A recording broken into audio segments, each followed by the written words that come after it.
welcome everybody to Cinema Royale. I am Travis Hobson of punchdrunkcritics.com.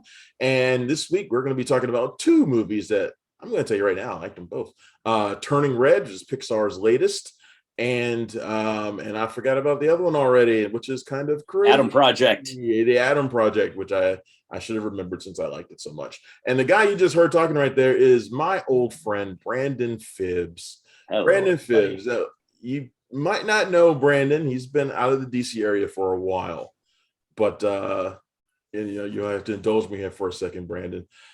I've been doing this for like 15 years now. As crazy as that sounds, it's been 15 years since my first screening that I ever attended here in DC. And you guys know me. Anybody who watches the show and reads the site knows me. I don't really give a shit about anybody or what anybody else is doing or anything like that. This guy right here, though, was the only person I was ever intimidated by their review. What? The only person, because you are so damn brilliant and so damn perfect with the way you say things. I hated it because you always made things I thought sounded a million. You're crazy. And he still does it now, only on Facebook. And I'm always jealous of him, even to this day after 15 years. He's my friend, Brandon Fibbs. How you doing, man? Dude, you're very kind. Thank you so very much. I am doing well, sir. I am doing well, man. It is the absolute truth. You're the only person, dude. I'm always that guy right there can make anything sound awesome. Now you've just set me up for complete failure.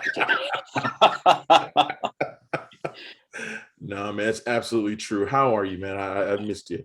I'm well. I'm doing very well. I'm continuing to, when I left DC to stop writing about other people's television and films and start making my own, and moved to LA. And now I'm in Portland and still doing that, and worked on a bunch of mostly science and history documentaries. These days I'm working on for Discovery Channel, doing a bunch of stuff. So I'm having fun. You guys see that big Cosmos poster back there behind him? Yeah. Is this a podcast, or is there going to be a video component to this? It'll be a video component too. It's both. Oh, it's both. Excellent. I'll try not to pick my nose at any point during the proceedings. Yeah. Cosmos remains my favorite thing I have ever worked on. Yeah, and Cosmos is pretty awesome. I think a lot of people have seen that one. So, let's talk about these two movies. Let's start with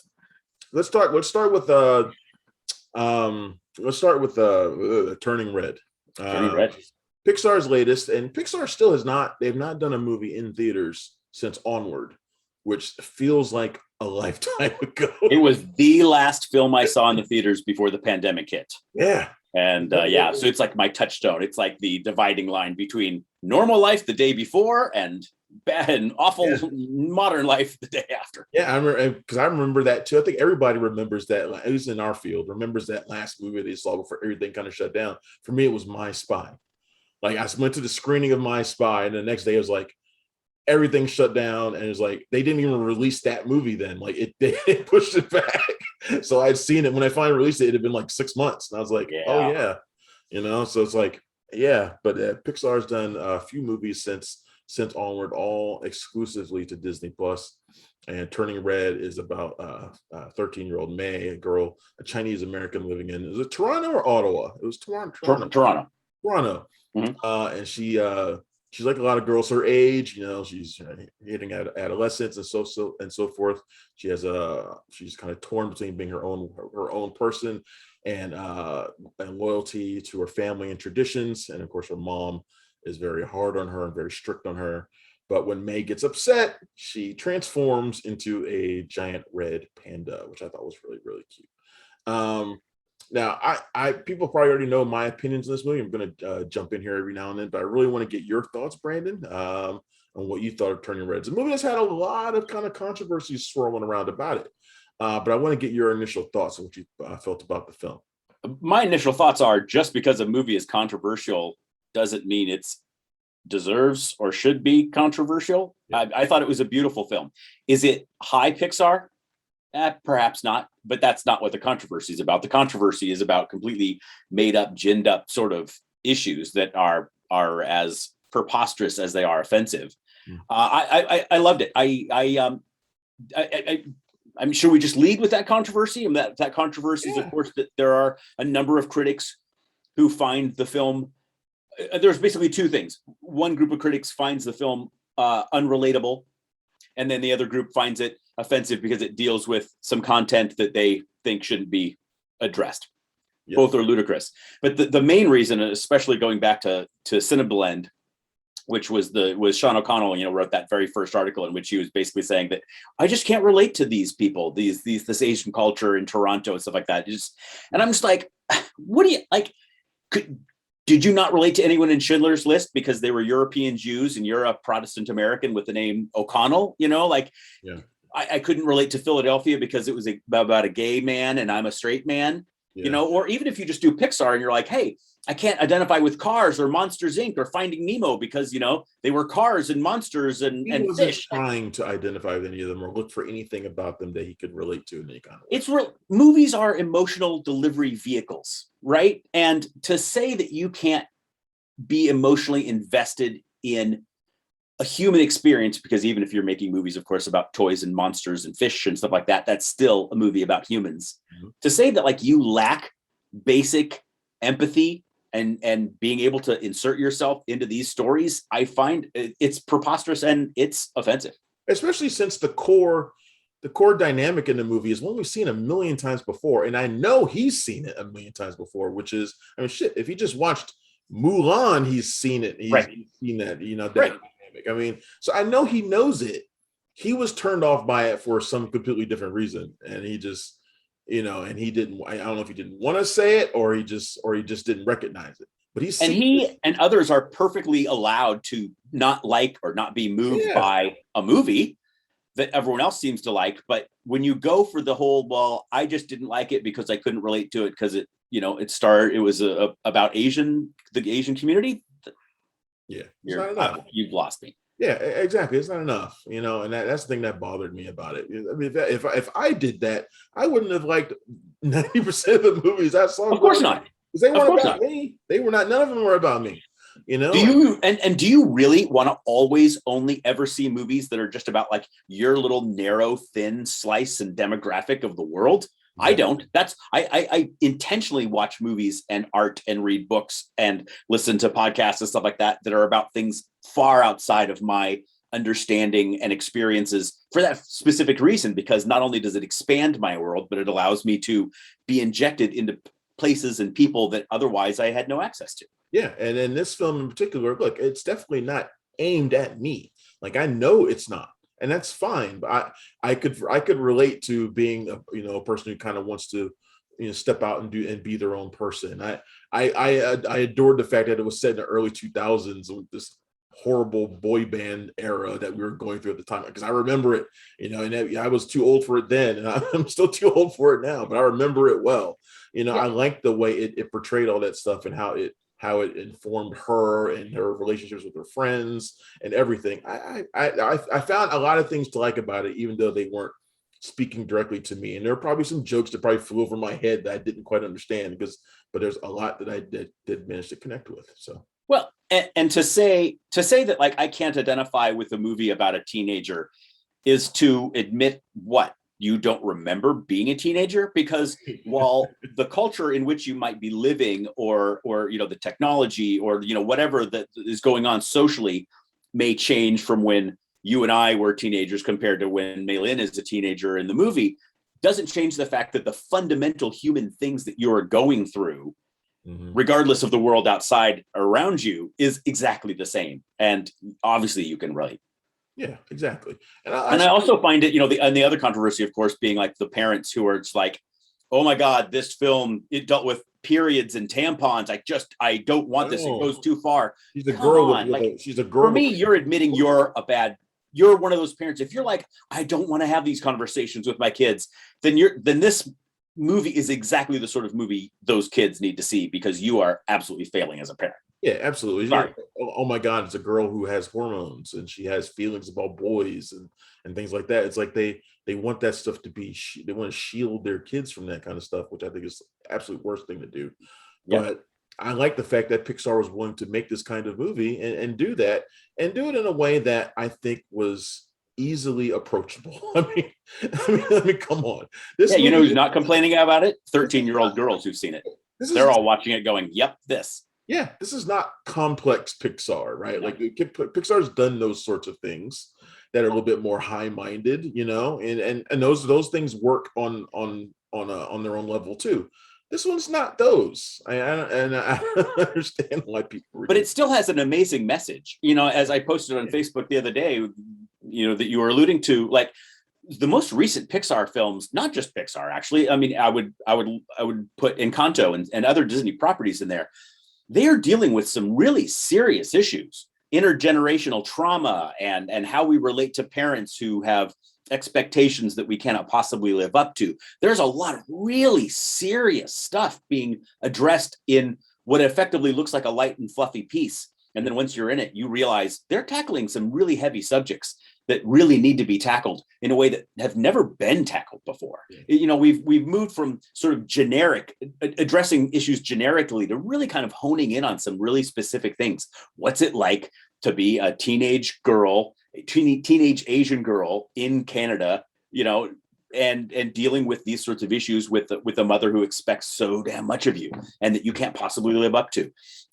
These are things that people are actually wrestling with day in and day out. And the fact that we're actually finally starting to make some films that actually speak to that is a really great. And the fact that so many people are wigging out about phenomenal minority representation just says a lot. Heaven forbid. It's even great. It's great to see Disney doing that too, especially because they have so much influence. To see them finally do it. We've all heard the criticisms, rightfully so, about their Disney princesses, and they're all just sort of just one type of person. It's great to see them diversifying and mixing. Right.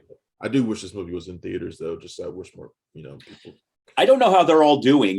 One thing you may say is, like, as you mentioned, that none of them have been dropped in theaters lately, and that will change, I think, soon enough. But at the same point, the fact that we're having this conversation, the fact that the entire country and beyond is having a conversation right now about this film, when we're not talking about Ukraine, it is testimony to the fact that these things may not be being seen in cinemas. They are still being seen. We are all watching all of these movies. Luca and Soul and all the rest that have been dropped on television is not changing Pixar's cultural output or the fact that it's still making big waves. Don't worry, the Ukraine movies will come. They will come if they're not already coming. Just hopefully not Pixar. That one doesn't work. Pixar's latest. Ukraine. I don't know, man. You might see somebody make a Grave of the Fireflies style movie. But now that would work. That would work. So they put the Ukrainian president's movie on Netflix now. The movie that he made. Yep. They put it on Netflix now. That was a nice little move on Netflix's part to put that series back up. I kind of want to watch it because I might go and check it out. One other thing I liked about Turning Red, before we move on to the Adam Project, the animation style I thought was a little bit different. It was a little bit more. I know I called it cherubic, but it was almost a little bit like anime style in some way. And I thought that was a really nice touch, given the era, the age group, and of course the giant panda, which I think speaks more to that. I thought it was a really nice touch.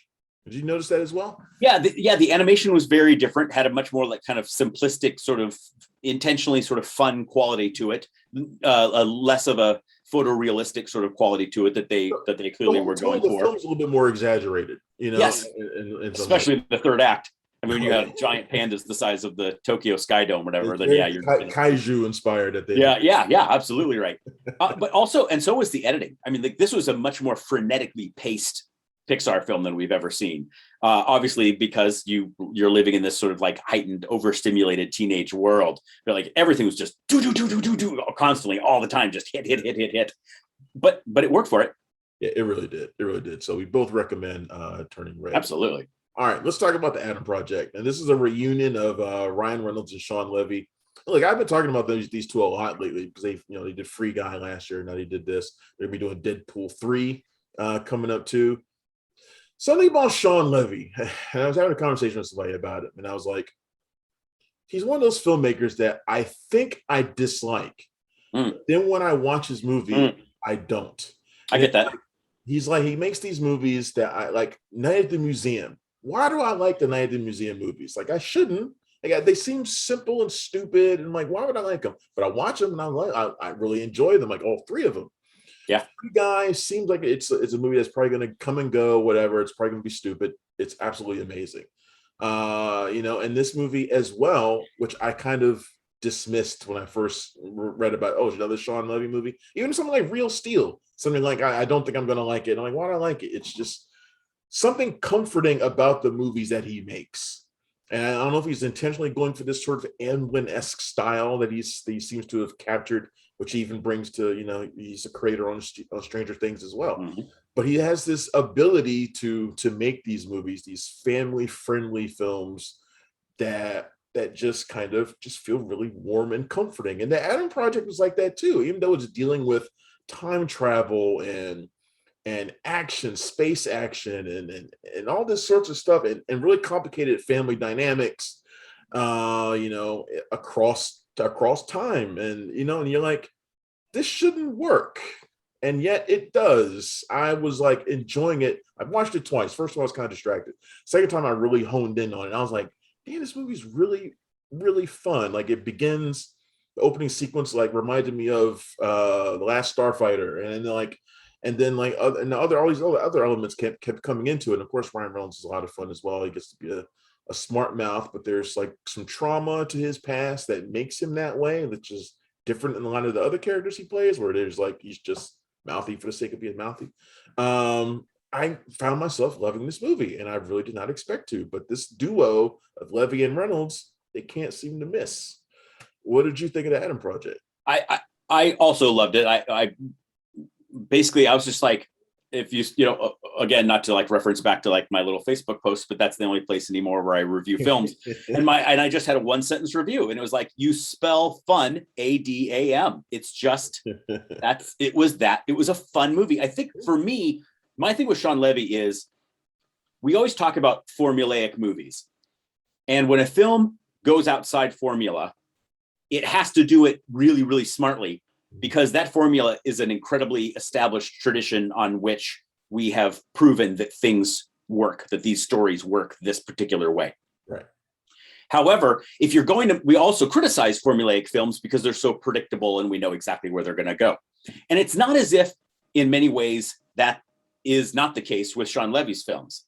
The reason, however, for me is he has mastered the sort of formulaic blockbuster sort of way. He knows exactly how to tell them in exactly the right way that pushes all of the right fun buttons. But every single film you've mentioned, he always injects this like really strong dynamic through line of heart. Mm-hmm. And for me, it's especially even something like Adam. There is always this and Free Guy. When I saw Free Guy, I saw it on an airplane when I was traveling to Europe a couple months back for work. And I was like, okay, I'll just put this on as a distracting thing while I fall asleep. I didn't fall asleep. I was shocked at how good that film was, how much I enjoyed that film, and how deep and message that it had. And it's the same thing here. There's just a lot of really great heart here. The action in this film, good as it is, was my least favorite part of the film. It was the character interactions and stuff. I was like, okay, get away with stop, like, shooting people and turning them into sparkly dust. Like, get back to the banter and stuff. And I also should confess that I am not exactly impartial. I would have Ryan Reynolds' children. His babies. I love Ryan Reynolds. I've loved him since I first saw him on Two Guys, a Girl, and a Pizza Place, back when it had the full title on NBC, I think it was. And ever since then, I was like, I was a big fan of Trailer Howard back then, so I agree. So good. But he wasn't the only good. The kid who played him was fantastic. Very good. And had that same sort of like rapid fire, quippy deliveriness and stuff like that. For me, there's nothing wrong with popcorn films. I do not want every film to be the sort of like deep and heavy films that I consider some of the greatest cinema ever made. Yep. I'm not always going to want to watch Lawrence of Arabia, my favorite film. There are times I want to watch something that is just fun and distracting. And these are great for that. There was also other really distracting things for bad reasons, like young Catherine Keener. But other than that, terrible, terrible, terrible thing. Everything else was the weakest part of the movie for me, because absolutely was villain, as the I guess the villain of the movie. Not a lot there for her to do with, work with, and it's just like yeah. Also, how great was seeing Jennifer Garner again. It's great to see Jennifer. Bring Jennifer Garner back, Yeah, please. Jennifer Garner. I always love Jennifer Garner. Yeah. Mark Ruffalo, and this is also really good. He's always Up and down is really fantastic. Zoe Saldana, for what she gets to do in this movie as well, is really good. I like that little love story that they put in there as well. This movie, it's Shawn Levy, man. He just makes these movies. They're popcorn movies, but they have, like you said, they have so much heart to them. All of them do. Yep. And he's gotten so good at it. He has really truly mastered it. And I didn't think much of the Adam Project before, but I'm glad I watched it. And because it's easy to mess this kind of movie up too. Like I was thinking of like the Tomorrow War from like a year ago, which is fine, but it's not that much different. And I'm like, but it doesn't have that heart. It doesn't really have that much before it makes you remember it. Forgot that movie the instant I turned it off. Yeah, exactly. Yeah. I'm the same way. But this one is the kind of thing I want to revisit. And I hope they actually do revisit it maybe in the future, because it's really, really, really fun. The thing about time travel movies is you can always revisit it. Also, I find it funny how you on here to talk about Star Trek or something one of these days. Oh, we don't have time to talk about all the Star Trek stuff. And I know. Got the 3,000-piece Star Trek puzzle framed on my wall there. And all this for a franchise you don't even like anymore. That's true. Mm-hmm. Yeah, there's another whole podcast. Modern Star Trek. Maybe that's not true. I love the animated stuff. I've heard Upper Decks or Lower Decks is really fun. Lower Decks is fun, and Star Trek Prodigy is probably the best Star Trek to come out since Voyager. Is that the one that has? Is that the one that has Janeway? Yes. Okay. It's absolutely spectacular in every possible way. I absolutely love it. The live action stuff. I thought about watching it just because it had Janeway in it, and I was like, maybe I'll revisit it. It's worth it. It genuinely is. Cool. All right. Maybe when the next Star Trek movie comes out, I'm gonna have you back on here. We're gonna talk Star Trek. They keep talking about making it. If you want to get like me and my grumbly, curmudgeonly self on, I'll happily do it. I love it when you post about how much you dislike Star Trek now. As someone who's not like really a big Star Trek fan, it makes me laugh. Like I only liked a couple of things in Star Trek, and it was Next Generation and Deep Space Nine. I haven't liked much else, but it's like every time I see you talking about it makes me laugh, because when I remember you from years ago, you like loved it so much, and I was like, now I'm like laugh when I see you post about how bad it is. Yep, I was probably with you at that very first Star Trek screening, 2009, going, what the hell am I watching? Yeah, those things aren't really Star Trek movies, are they? They're something else. They are not. They are space adventures with the name Star Trek stamped on them. Oh man, Brandon, this has been awesome, man. You too, man. Got anything coming up that you can tell anybody about, or anything like that? Or the new season of Expedition Unknown got a bunch of episodes that I wrote coming out starting in May when the show comes back. Some really fun, really awesome stories. Yeah. A number of things that unfortunately I cannot talk about, but they're coming out hopefully over the course of the year. And we got the Orville to look forward to. That's coming up soon, right? What's that? They got the Orville coming up soon. I'm very much looking forward to Orville coming back. Right. That is a beautiful, fun show that started off as a comedy show with some seriousness that has morphed into a serious show with some comedy, and it has more genuine heart and true Star Trek ethos than anything practically being put out by New Trek now. I love the Orville. Yeah. You should be working on the Orville. I wouldn't mind doing that. In fact, a lot of the people that I worked on Cosmos with are on Orville. There's a lot of turnover. So I've had a really nice time. I have enough friends and writers on that show and stuff like that I've been able to peek inside and get some nuggets and stay abreast of some things. So I think everyone's going to really like the new season. I'll never forget when Star Trek Discovery was coming out. Seth MacFarlane actually sent me a text. He's like, so I had a chance. I read the script, or I've seen Discovery or whatever. I can't remember what it was. He's like, it is dark and crappy and you're not going to like it. But I promise you, I am making something you are going to love. Just wait till you get a taste of Orville. And he was not wrong. I think it's awesome that you're trading text with Seth MacFarlane. So then again, you've worked with him before. So, I mean, I've seen the man in his Ted mocap suit doing his thing. It was weird working on Cosmos, if you'll allow me just 30 seconds, because they were finishing up Ted as we were doing Cosmos. They were in post-production on Ted while we were doing pre-production on Cosmos. And so literally like you'd see Seth in a mocap suit doing all of his goofy antics for Ted, whether it's like, in a grocery store kind of, making some gestures that we cannot even talk about on a family friendly podcast. And then he'd sit down and be like, okay, let's talk about black holes. It was hilarious. Awesome stuff, man. I can't wait to see more from you, and hopefully one of these days I'll get to see you again in person. Like I said, Absolutely. And next time I go out to the West Coast, maybe I'll swing by and say hello if you're in town. Anytime. Brandon Fibbs, thank you for joining me to talk about Turning Red and the Atom Project. I am Travis Hobson. This has been Cinema Royale. You can check me every day at punchdrunkcritics.com, on social media, on Twitter, at Punchy Critic, and at PDC Movies, and of course a number of other places. Just type in Travis Hobson Film Critic. You'll find him easy. He's there. All right, everybody. Thanks again for tuning in. I will see you next week. Thanks for checking out the show. If you like what we're laying down, please subscribe to our channel and click the bell to receive notifications for all of our latest stuff.